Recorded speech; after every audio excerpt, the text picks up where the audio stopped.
अस्सलाम वालेकुम, क्या हाल है जी? ठीक हैं आप सब लोग? खैरियत से हैं? अच्छा जी, आज की क्लास बेसिकली मैं रिकॉर्डेड लेक्चर इसलिए भेज रहा हूँ आपको कि कुछ थोड़ा सा प्रॉब्लम है, तो मैंने इसीलिए पहले रिकॉर्ड करके रख लिया था ताकि आपको लेक्चर मिल जाए, लेक्चर में कोई डिले या कोई इस तरह की प्रॉब्लम ना आए। तो इस वजह से मैं रिकॉर्ड कर रहा हूँ। लेक्चर उसी तरीके से होगा जैसे हमारा होता है रेगुलर लेक्चर। आज भी हमारी जो क्लास है वो आईसीटी की है। आईसीटी में जनाब वेब का पार्ट हम लोग डिस्कस कर रहे थे। वेब में काफ़ी सारी चीज़ें हमने डिस्कस कर ली। जो लास्ट चीज़ मैंने आपको बताया था क्लास के एंड पे भी, लास्ट क्लास के एंड पे, उसको हम डिस्कस करके वेब को आज हम इंशाल्लाह कंप्लीट कर देंगे। उसके बाद जो नेक्स्ट पार्ट है हमारा इमेज का, उसकी तरफ थोड़ा सा मूव ऑन करेंगे।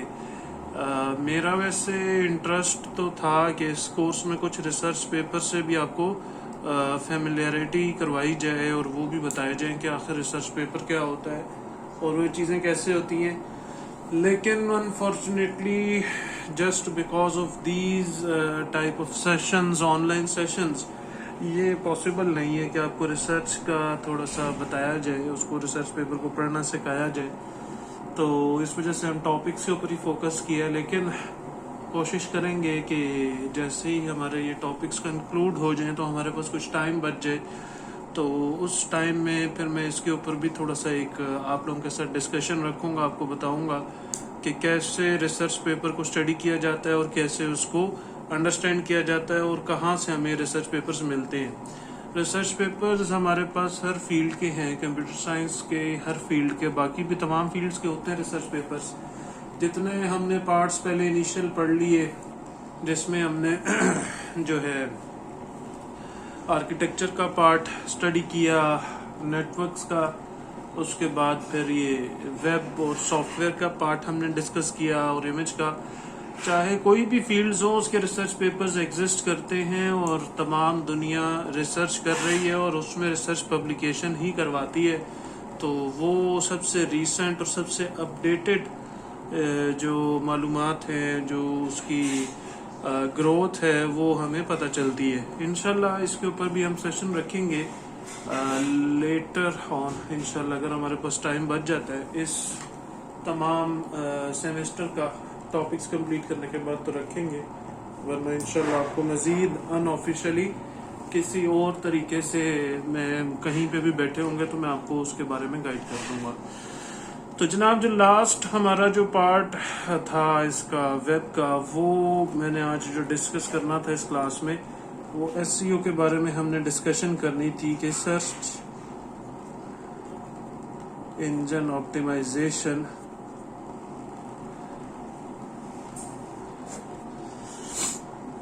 हमने जो वेब डेवलपमेंट पढ़ी उसके बारे में काफ़ी डिस्कशंस की कि वेब क्या होती है, किस तरह की वेब्स होती हैं और कैसे इसकी डेवलपमेंट की जाती है। मुख्तलिफ टूल्स के बारे में आपको मैंने बताया। लेकिन उन सब चीज़ों के बाद जो सबसे इम्पोर्टेंट चीज़ आती है आजकल की दुनिया में, आजकल के वक्त में, जिस टाइम में हम लोग अपनी ज़िंदगी गुजार रहे हैं, that is search engine optimisation. ऐसे कह लें कि ये जो एसईओ है ये एक वेब की रूह है। अगर ये एसईओ ना हो तो हम एग्जिस्ट नहीं कर सकते, स्टैंड नहीं कर सकते इस कम्युनिटी में। इस वेब, हमारी वेब जो है इसके वेब कम्युनिटी में स्टैंड नहीं कर सकती, उसके लिए बड़ी डिफिकल्ट हो जाती है स्टैंडिंग। बहुत सारे स्टूडेंट्स आप में से इसके बारे में कुछ चीज़ें जानते होंगे, कुछ स्टूडेंट्स के लिए नई चीज़ होगी। तो मैं इसको बिल्कुल बेसिक से शुरू करता हूँ ताकि जिनके लिए नई चीज़ है उनको पता चल जाए कि आखिर ये किस ब्लॉग का नाम है, और जो स्टूडेंट्स जानते हैं वो उनके लिए कुछ एडवांस चीज़ें भी आएंगी इसमें। थोड़ा सा आपने ये मेरे साथ जो है फेवर करनी है कि ये एक ऐसा टॉपिक है जो कि क्लास में कवर तो नहीं किया जा सकता, बड़ा डाइवर्सिफाइड और एक्सपेंडेड टॉपिक है ये। तो आप लोगों से फेवर यही रिक्वायर्ड है कि कुछ जितनी मैक्सिमम हो सके चीज़ें इंपॉर्टेंट मैं आप लोगों के साथ डिस्कस करूँगा आज की क्लास में।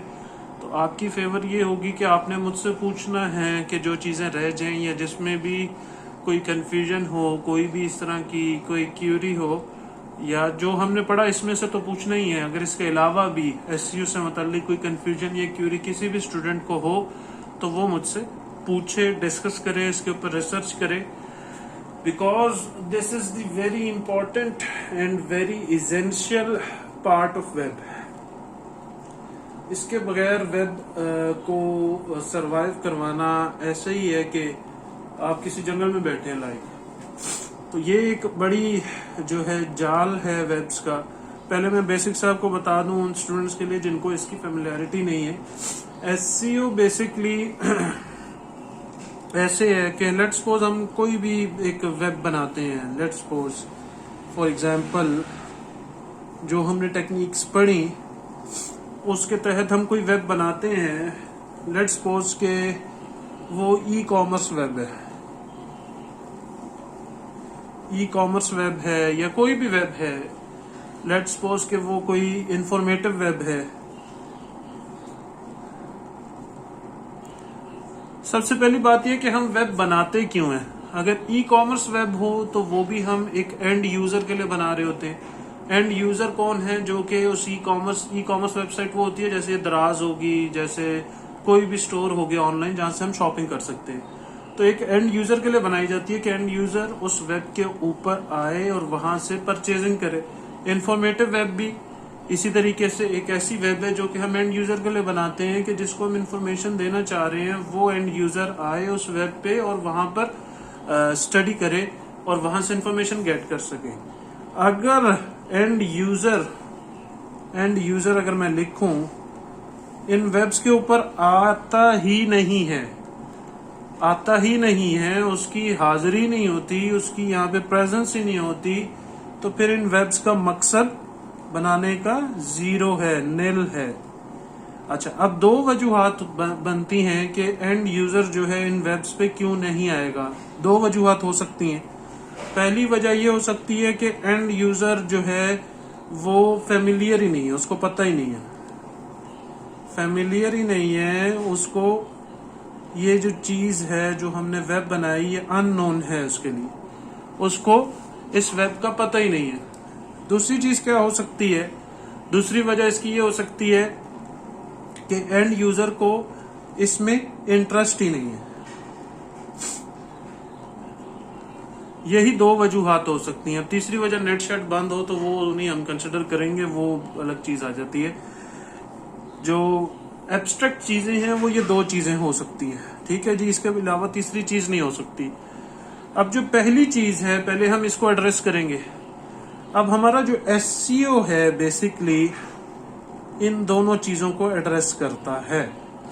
अगर हमने कोई वेब बनाई है तो हमारे इन्हीं दोनों इश्यूज को एसईओ एड्रेस करेगा, इन्हीं दोनों इश्यूज को सॉल्व करेगा, इन्हीं दोनों इश्यूज को सॉर्ट आउट करेगा ताकि एंड यूजर इस वेब के ऊपर आए, इस वेब से मुस्तफीद हो सके, ताकि वो फायदा उठा सके।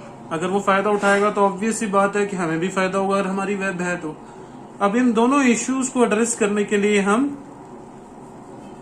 एसईओ करते हैं।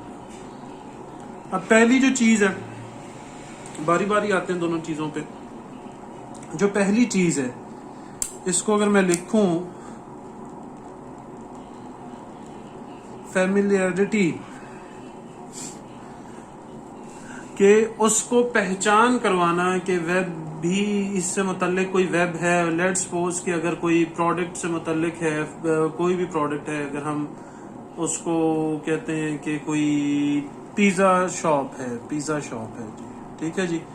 अब पिज्जा शॉप है, पिज्जा शॉप की अगर हम वेब बना रहे हैं तो उस पिज्जा शॉप से मुतल्लिक फेमिलियरिटी करने के लिए हमें यूजर का बिहेवियर पढ़ना पड़ता है। यूजर का बिहेवियर क्या होता है? अगर किसी को भी कोई पिज्जा चाहिए हो तो यूजुअली वो क्या करता है? सर्च इंजन के ऊपर जाता है।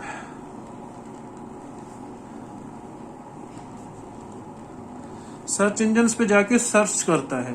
लेट्स सपोज अगर मुझे पिज्जा चाहिए, अगर मैं अपने घर में बैठा हूं तो मैं गूगल करूंगा। Google is the search engine. Google का और कोई काम नहीं है। गूगल जो तमाम रिजल्ट्स को अपने पास इकट्ठे करके शो करता है।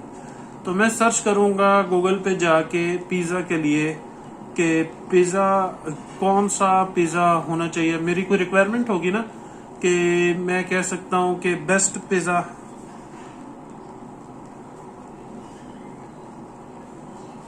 किसी और कोई मेरी अगर ये रिक्वायरमेंट है तो किसी और की रिक्वायरमेंट ये हो सकती है कि चीप पिज़्ज़ा। मतलब ये वो वर्ड्स हैं जो वर्ड्स गूगल में लिख के एक यूजर सर्च कर सकता है पिज़्ज़ा के बारे में। ठीक है जी। मुख्तलिफ लोग होते हैं, उनकी मुख्तलिफ इनको कीवर्ड्स कहते हैं, इनको कीवर्ड्स कहते हैं कि वो किसी भी मुख्तलिफ लफ्जों के तहत उनको लिख के सर्च करता है अपनी चाहत की चीज को।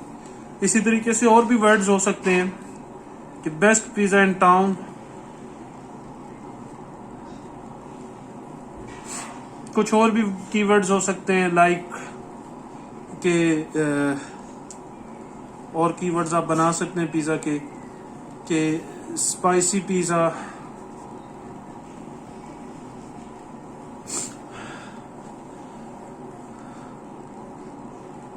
क्विक डिलीवरी ऑफ पिज़्ज़ा, कुछ और भी वर्ड किसी के भी जहन में हो सकता है जिससे वो सर्च कर सके गूगल में। बहुत सारे हैं।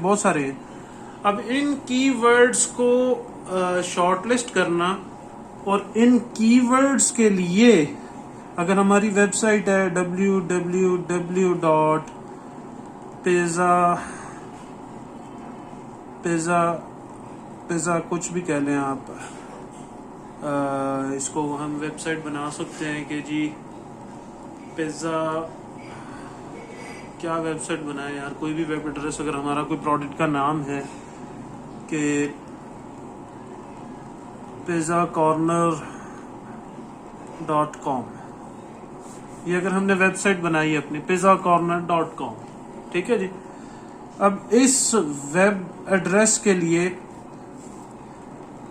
तमाम इन कीवर्ड्स के ऊपर रैंक करना, हमारा मकसद ये है कि गूगल में जाके कोई भी यूजर इनमें से कोई भी कीवर्ड लिखे, अगर हमने तमाम कीवर्ड्स के लिए इसको रैंक किया है तो कोई भी कीवर्ड लिखे तो गूगल में जब भी सर्च करेंगे आप उसमें आपको कॉम्बिनेशन ऑफ वेबसाइट्स मिलती हैं। रिजल्ट 1 2 3 4 5 6 8 10 तक, 1 से लेके 10 तक रिजल्ट्स मिलते हैं पहले पेज पे 1 से लेके 10 तक रिजल्ट्स मिलते हैं और फिर उसके बाद बाकी रिजल्ट्स नेक्स्ट पेजेस पे मिलते हैं।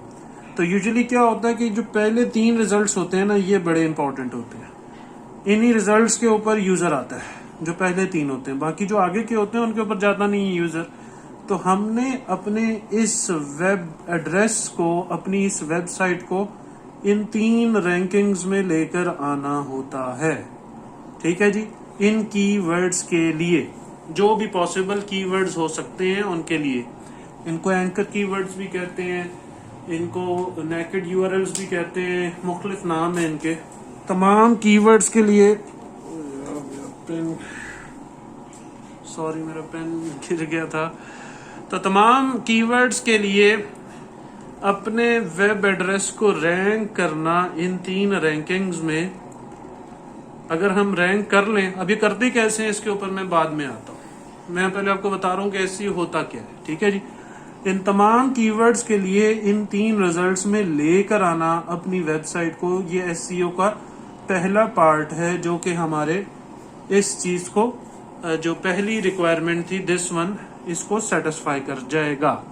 अब जो सेकंड रिक्वायरमेंट है इंटरेस्ट कैसे आएगा? जब वो इस वेब एड्रेस को ओपन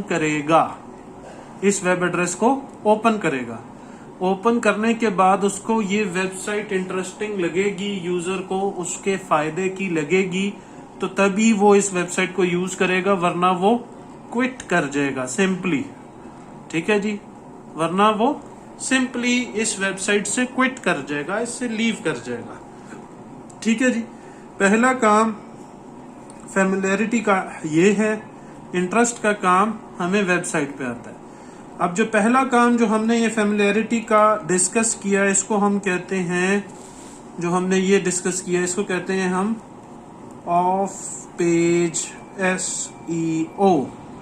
और जो ये सेकंड काम इंटरेस्ट का जो है हम कर रहे हैं, जो वेब के ऊपर करना है, इसको हम कहते हैं ऑन पेज एसईओ। ठीक ठीक है जी, ये दो चीजें हमारे पास एसईओ में बहुत अहमियत की हामिल होती हैं। ठीक है जी, हमारी बात शुरू हुई एसईओ से। एसईओ होता क्या है, हम क्यों करते हैं, इसमें क्या चीजें होती हैं, और हमने एंड किया आके ऑफ पेज और ऑन पेज एसईओ पे। अब इसी से आगे हम अपनी बात को कंटिन्यू करेंगे। इन दोनों चीजों को हम बारी बारी देखेंगे कि ऑफ पेज एसईओ क्या होता है और ऑन पेज एसईओ क्या होता है, और हमारे ये टॉपिक इस तरीके से कंप्लीट होगा। सबसे पहले मैं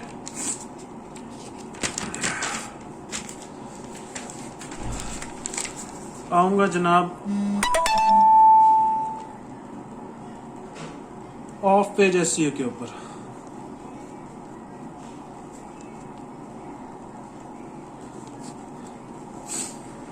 ऑफ पेज एसईओ में क्या है कि जी हमने पहले 3 रिजल्ट्स में लेकर आना है अपनी वेबसाइट को। उसके लिए हम क्या करेंगे, हम गूगल के एल्गोरिदम को समझेंगे कि गूगल कैसे लेकर आएगा पहले 3 रिजल्ट्स में हमारी वेबसाइट को। तो उसको गूगल के एल्गोरिदम को हमें समझना पड़ेगा। तो गूगल के एल्गोरिदम के जो 2 अहम चीजें हैं, जो 2 अहम इंग्रेडिएंट्स हैं, वो हैं, मैं यहाँ पे लिख देता हूँ, जेन्युइननेस और the second one is relevancy. Genuineness और रेलेवेंस, ये 2 चीजें गूगल को बड़ी पसंद है। अगर किसी वेब में ये 2 चीजें पाई जाएं तो ये गूगल को बड़ी पसंद है। जेन्युइननेस का मतलब क्या है, ओरिजिनल कंटेंट। क्या आप जो अपनी वेब में लिख रहे हैं या जो काम आप कर रहे हैं वो ओरिजिनल होना चाहिए, कोई कॉपीड नहीं होना चाहिए कहीं से, आपकी अपनी तख्लीक होनी चाहिए, आपने खुद उसको लिखा हुआ हो, और लिखा हुआ भी ऐसी जुबान में हो कि जो कि आम दुनिया को समझ आए, उसमें कोई ग्रामेटिकल मिस्टेक्स ना हो, नेटिव लैंग्वेज में हो जहाँ की ऑडियंस को आप टारगेट कर रहे हैं, और वो जेन्युइन होना चाहिए।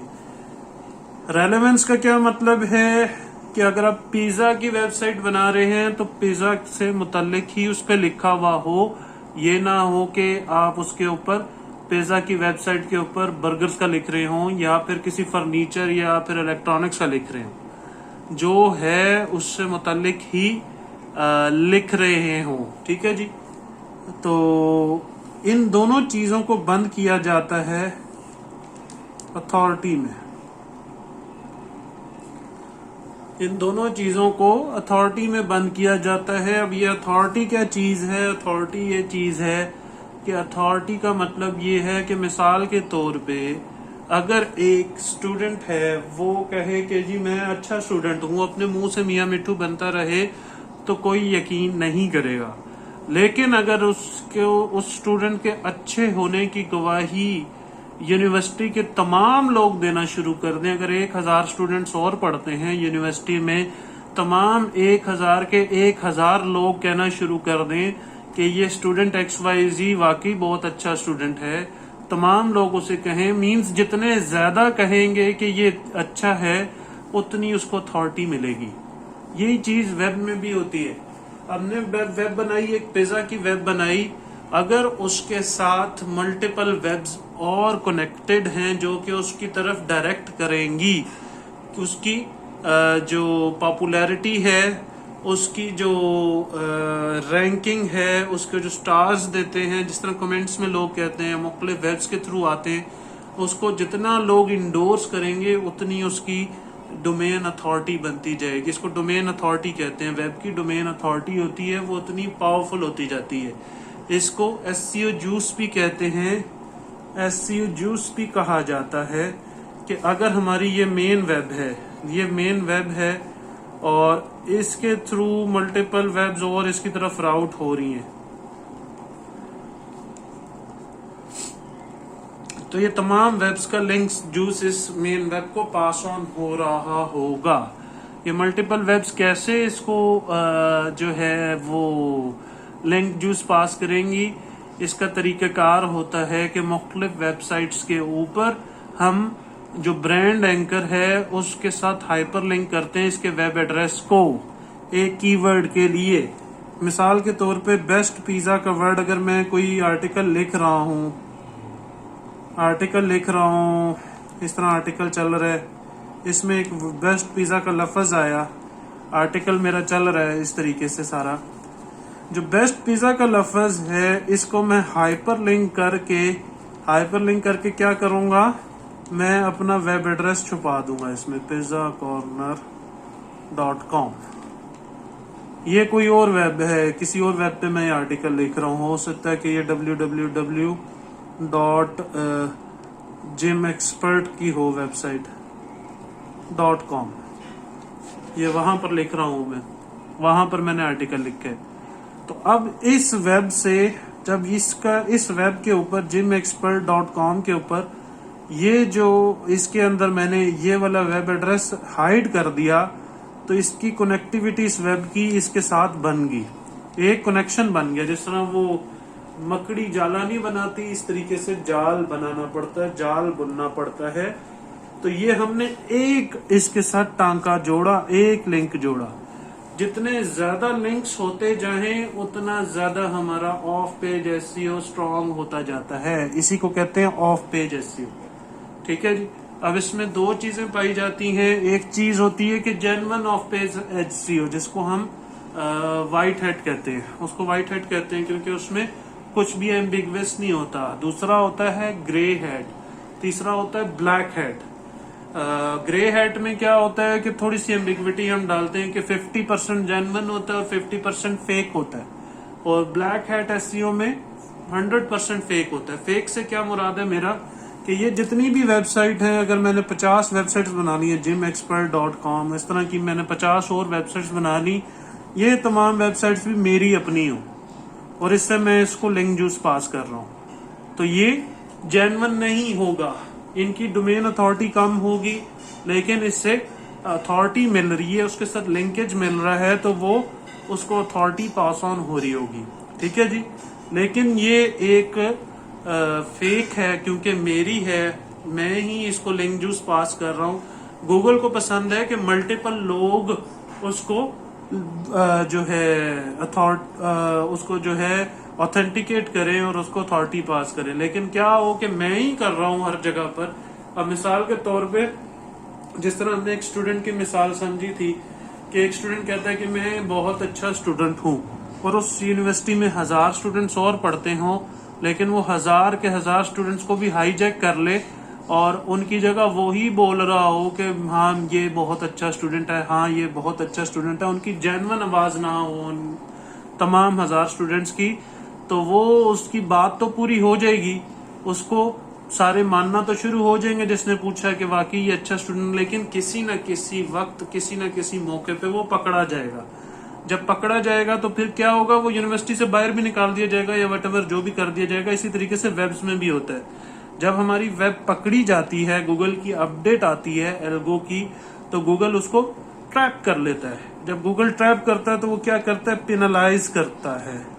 एक टर्म यूज होती है पेनलाइज, वो उसको पेनलाइज कर देता है वेब को जैसे ही वो ट्रेस होती है नेक्स्ट अपडेट में कि इसको जो है जेन्युइन अथॉरिटी नहीं पास ऑन हो रही, तो वो उसको पेनलाइज कर देगा। पेनलाइज का क्या मतलब है कि वो जो 3 रिजल्ट्स के लिए हमने मेहनत की थी, वो 3 रिजल्ट्स की बजाय हमारी वेब हो सकता है 3000वें रिजल्ट पे चली जाए, हो सकता है वो सैंड बॉक्स में चली जाए कि कहीं भी नजर भी नहीं आ रही, किसी भी वेब एड्रेस के लिए, किसी भी कीवर्ड के लिए नजर ही नहीं आ रही, तो वो बिल्कुल डोरमेंट हो जाती है। ठीक है जी। तो हमें कोशिश ये करनी चाहिए कि जेन्युइन ट्रैफिक लानी चाहिए। जेन्युइन ट्रैफिक अगर लेकर आएंगे तो वो लॉन्ग लास्टिंग अथॉरिटी रहेगी हमारी। ठीक है जी। तो ये होगी ऑफ पेज एसईओ की बात। अब जो सेकंड चीज है ऑन पेज एसईओ, उसके बारे में मैं थोड़ी सी प्रेसाइज बात करूंगा। ये बहुत बड़ी दुनिया है, इसमें बहुत ज्यादा काम होता है। आपको जस्ट एक इंट्रोडक्टरी फ्लेवर मैंने देना है, इसमें बहुत सारा काम होता है ऑफ पेज एसईओ में कि कैसे ये वेब्स बनाई जाती हैं। इसमें बॉट्स होते हैं, इसमें पीबीएन्स होते हैं कि पीबीएन से कैसे हम ट्रैफिक लेकर आते हैं, इसमें बहुत सारी चीजें। लेकिन इंट्रोडक्शन के लिए इतना बहुत है, बाकी सारी चीजें बाद में भी डिस्कस करेंगे हम इंशाल्लाह। अब जो सेकंड चीज है on page SEO, on page SEO में हमारी जो ओरिजिनल वेब है हम उसको देखते हैं, हम उसको कंसिडर करते हैं कि जो हमारी ओरिजिनल वेब है वो कैसी है। अगर हमारी ओरिजिनल वेब के डायनामिक्स, हमारे मैकेनिक्स उसके ओरिजिनल वेब के अच्छे ना हो तो वो भी रैंकिंग के ऊपर इफेक्ट करती है। फॉर एग्जांपल, अगर हमने उसके अंदर बहुत स्मॉल स्मॉल फॉन्ट के साथ लिखा हुआ हो, उसमें रीडेबल ना हो, अल्हम्दुलिल्लाह, रीडेबल ना हो तो वो उसकी रैंकिंग को डिस्टर्ब करेगी, उसको डाउन करेगी। हमारी कलर थीम वेब के ऊपर, वेब पेज के ऊपर अच्छी होनी चाहिए, रेलेवेंट कंटेंट होना चाहिए, जेन्युइन कंटेंट होना चाहिए, उसके अंदर जो टेबल्स हैं उसका डिस्प्ले है वो अच्छा होना चाहिए। ये तो बड़ी बेसिक सी बातें होंगी ऑन पेज एसईओ की। जो इम्पोर्टेंट बातें ऑन पेज एसईओ में आती है वो थीम कस्टमाइजेशन आती है, कि जो हम उसमें थीम्स यूज कर रहे हैं उसको कस्टमाइज करके हम कैसे अपने चीजों को उसमें एडजस्ट कर सकते हैं। ये बहुत बड़ा एक आर्ट है, थीम कस्टमाइजेशन। फिर उसके बाद मेटा टैग्स के ऊपर काम होता है कि मेटा टैग्स उसके अंदर जो चल रहे होते हैं उनको हम कैसे कंसिडर करते हैं, कि हमारी जो मेटा टैग्स हैं, मेटा टैग्स का आपको पता है कि नहीं पता, HTML में यूज होते हैं basically Meta tags. Meta tags की बात को रहने दें, वो बात थोड़ी सी कुछ स्टूडेंट्स के लिए आगे हो जाएगी। जिनको पता है उनके लिए तो कोई ऐसी बात नहीं है, तो जिनको पता है वो मुझसे पूछ लीजिएगा, मैं उनको आगे ब्रीफ कर दूंगा। लेकिन जो बेसिक स्टूडेंट्स हैं उनके लिए थोड़ी सी एडवांस बात हो जाएगी। मेटा टैग्स को भी आप छोड़ दें।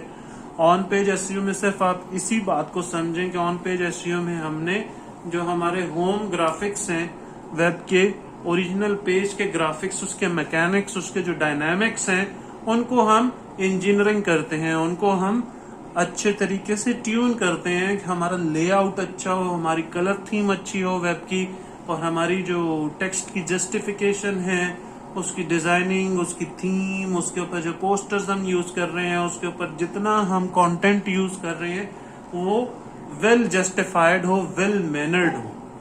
तो that is called on page SEO. इसमें बहुत सारी चीजें आती हैं, कस्टमाइजेशन है और बहुत सारी दुनिया है। तो वो चीजें हम अभी डिस्कस नहीं कर सकते इस क्लास में, लेकिन अगर किसी का इंटरेस्ट हो तो इसमें प्रोग्रेस करे एसईओ में।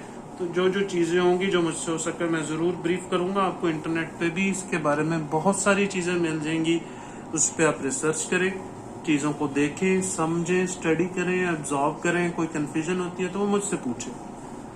तो I think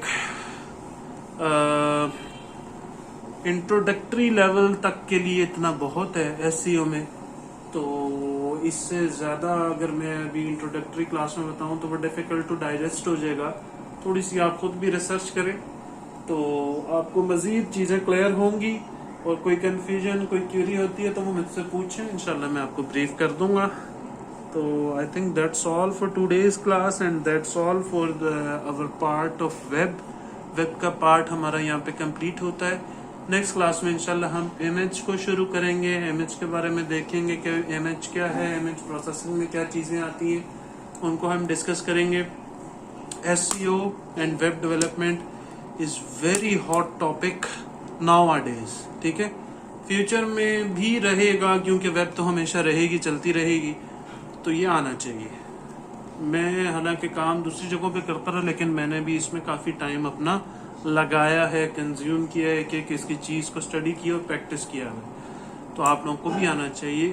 being the student of CS and being the professional of computer science, आपको ये चीज़ें पता होनी चाहिए। वेब इज़ वेरी इंपॉर्टेंट, हर जगह पर पाई जाती है। ठीक है जी, थैंक यू वेरी मच। अपना ख्याल रखिएगा। इसमें कोई कंफ्यूजन की रही हो तो मुझसे पूछ लीजिएगा। ये बस बेसिक इंट्रोडक्टरी फ्लेवर था आपको SEO का। बाकी ये दुनिया बहुत बड़ी है। SEO की आहिस्ता आहिस्ता करना शुरू करेंगे तो आपको चीज़ें मजीद क्लियर होती जाएंगी।